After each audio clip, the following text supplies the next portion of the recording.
El domingo 20 de febrero del 2020 se entregaron los premios Oscar. En la terna actor protagónico estaba nominado Joaquín Phoenix por su actuación en la película Joker, terna que obviamente ganó. Cuando recibió la estatuilla dio un sentido discurso y se lo pudo ver muy emocionado. En aquel momento, entre otras cosas, él dijo: cuando yo tenía 17 años, mi hermano River escribió esta letra: corre al rescate con amor y la paz te seguirá. En el año 1968, una joven llamada Arlene Dunetz abandonó su casa de Nueva York para cumplir con su sueño, que era el de recorrer todo el país. Viajaba haciendo autostop y de esta manera conoció a muchos jóvenes que estaban en su misma situación. En el norte del país conoció a John Bottom, de quien se enamoró perdidamente. Se casaron el 13 de septiembre de 1969 y el 23 de agosto de 1970 en una cabaña en Oregon nació su primer hijo, a quien llamaron River Jude. River por el río de la novela Siddhartha de Hermann Hesse y Jude por la canción de los Beatles, Hey Jude. Posteriormente nacieron Rain en Texas en 1972, Joaquín en Puerto Rico en 1974, Liberty en Venezuela en 1976 y Summer en Estados Unidos en 1978. Los padres de la familia adherían a la filosofía hippie y en el año 1973, cuando solamente habían nacido River y Rain, se unieron a una secta llamada Niños de Dios y se convirtieron en misioneros.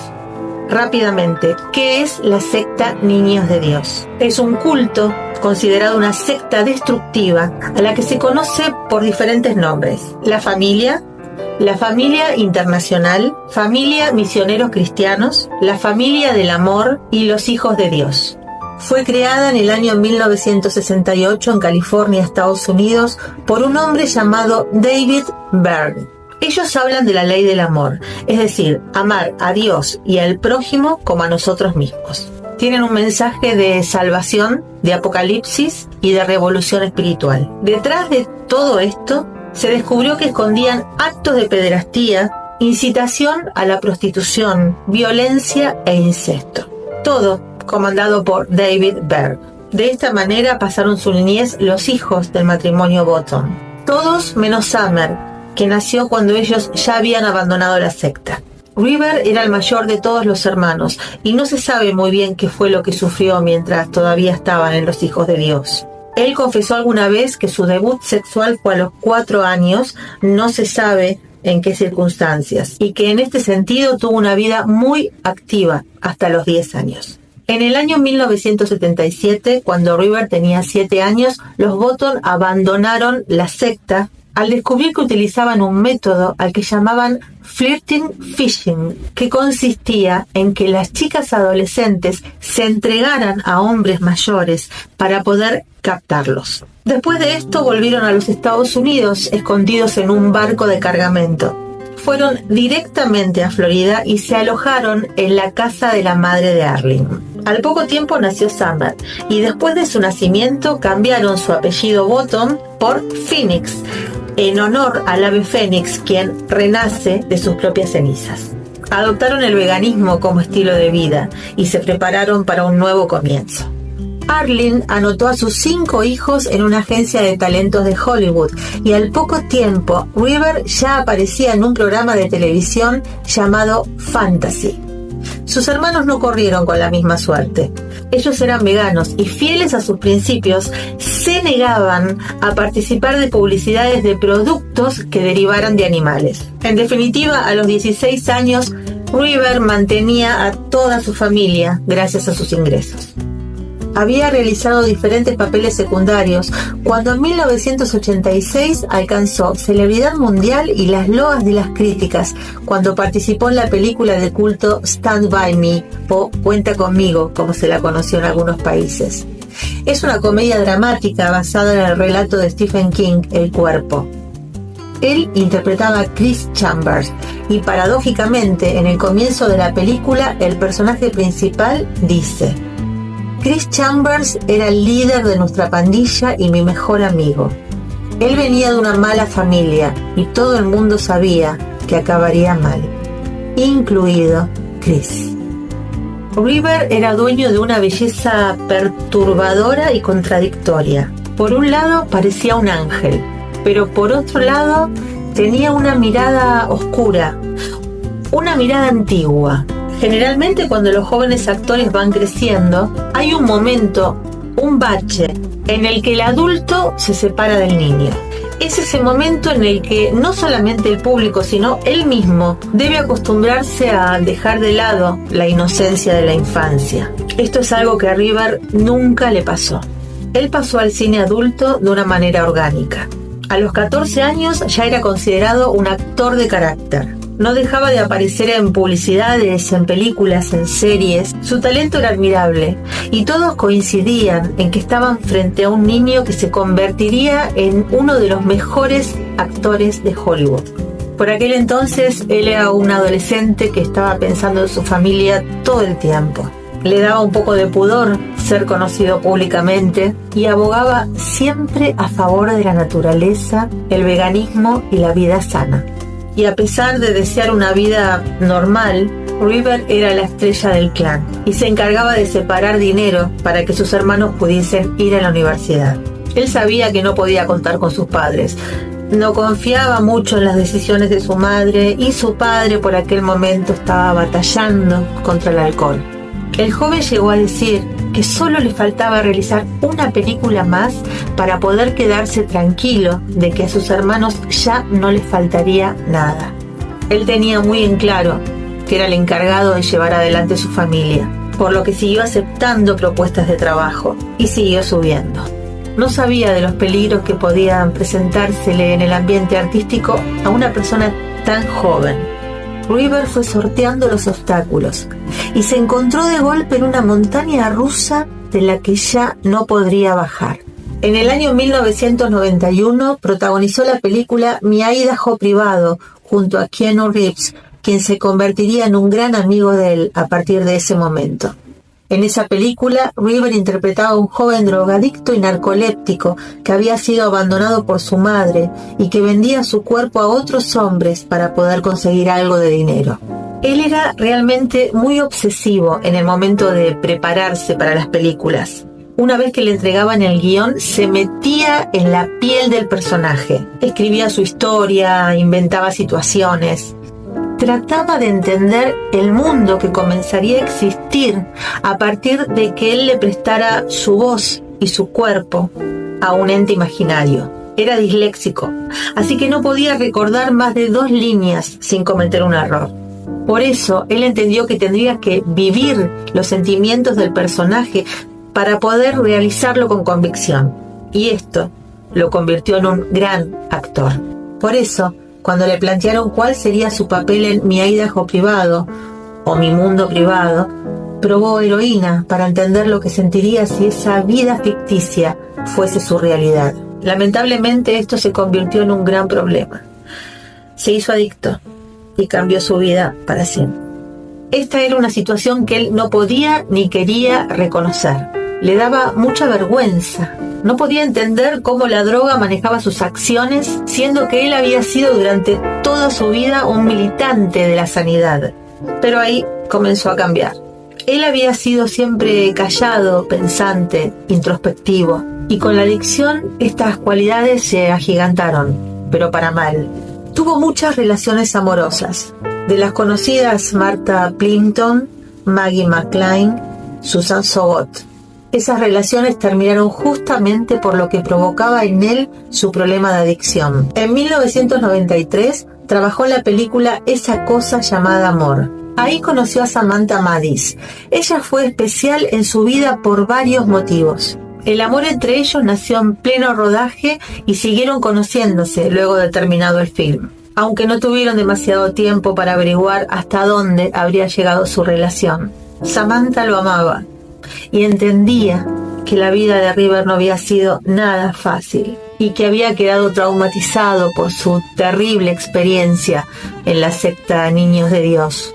Ella sabía que él no confiaba en sus padres en cuanto a la crianza de sus hermanos y por eso lo veía desvivirse por ellos, cuidarlos, protegerlos.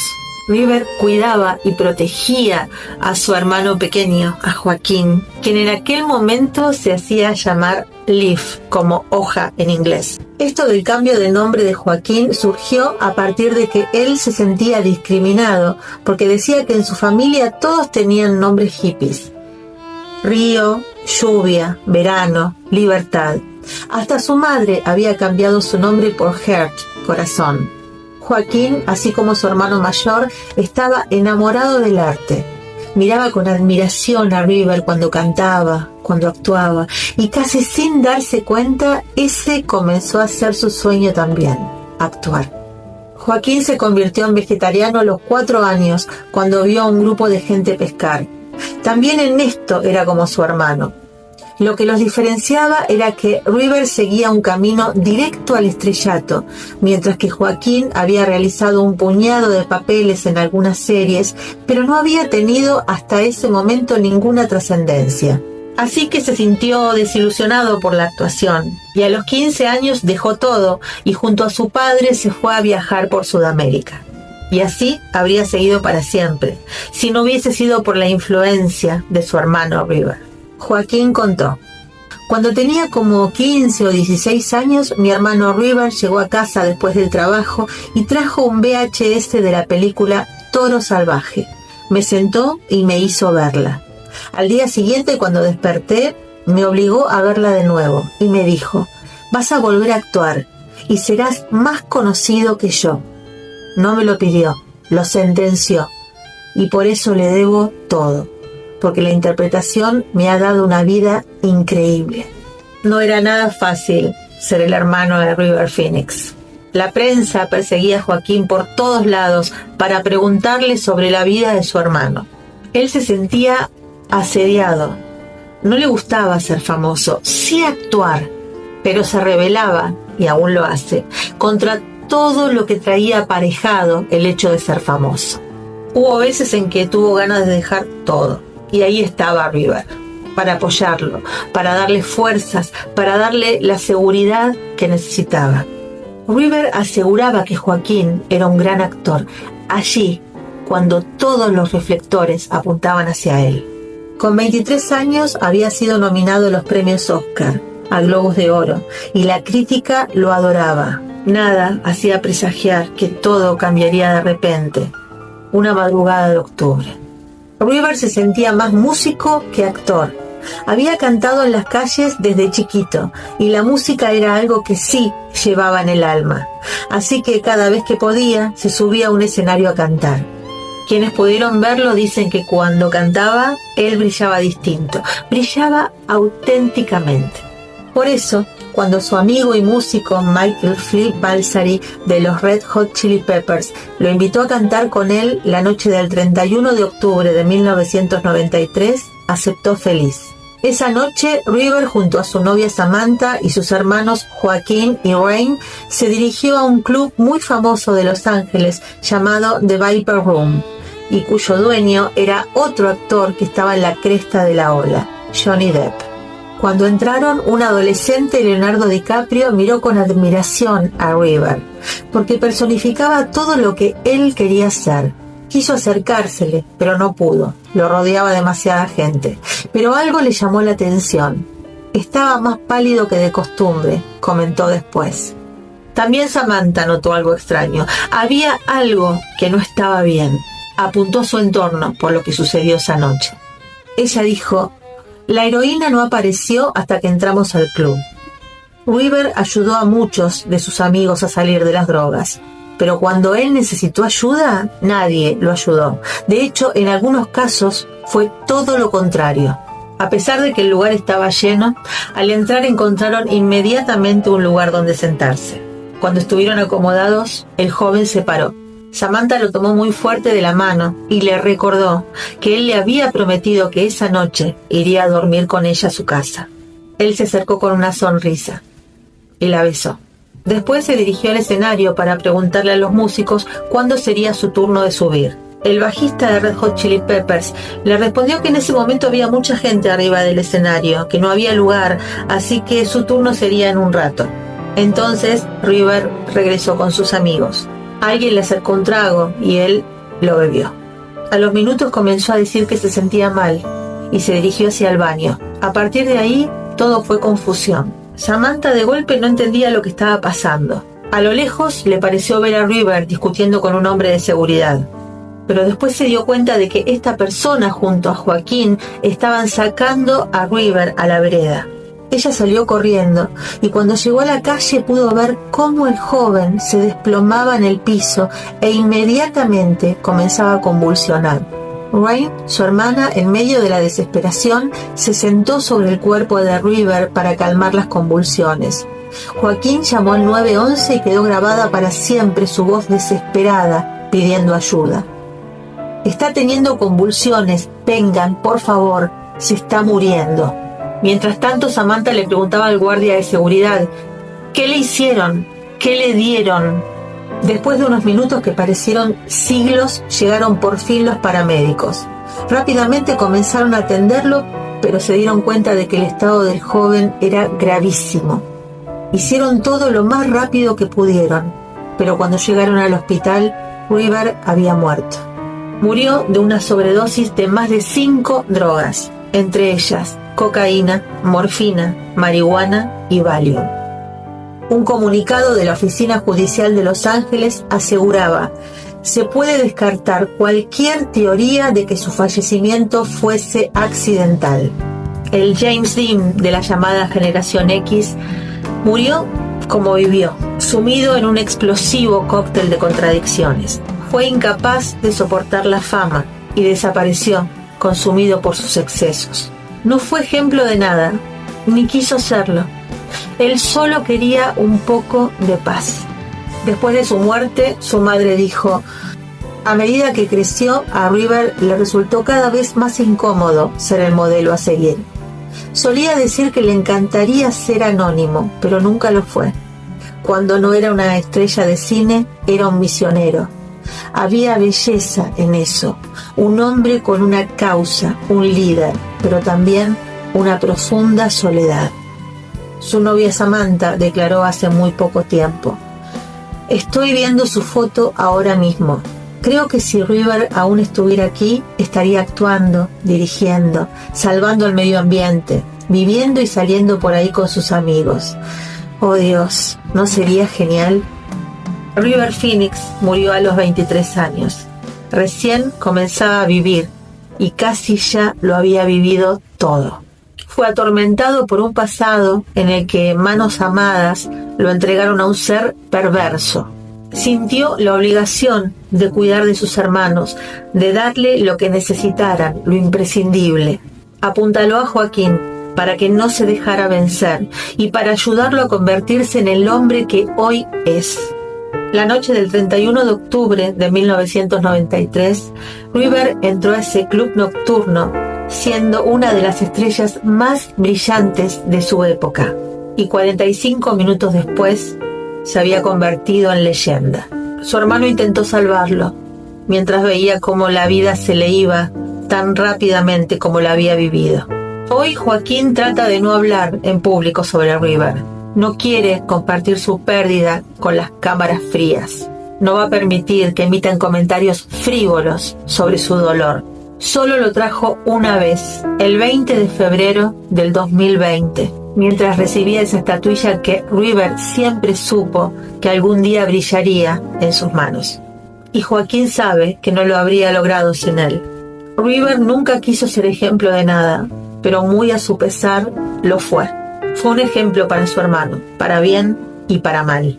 Joaquín fue testigo del sacrificio, la lucha y la entrega de su hermano. Luchó tanto para que a ellos no les faltara nada, que no se dio cuenta de que en eso se iba su vida y que al final terminaría convirtiéndose en la pérdida más dolorosa e irreparable para esos seres que él tanto amó. Hasta la próxima historia.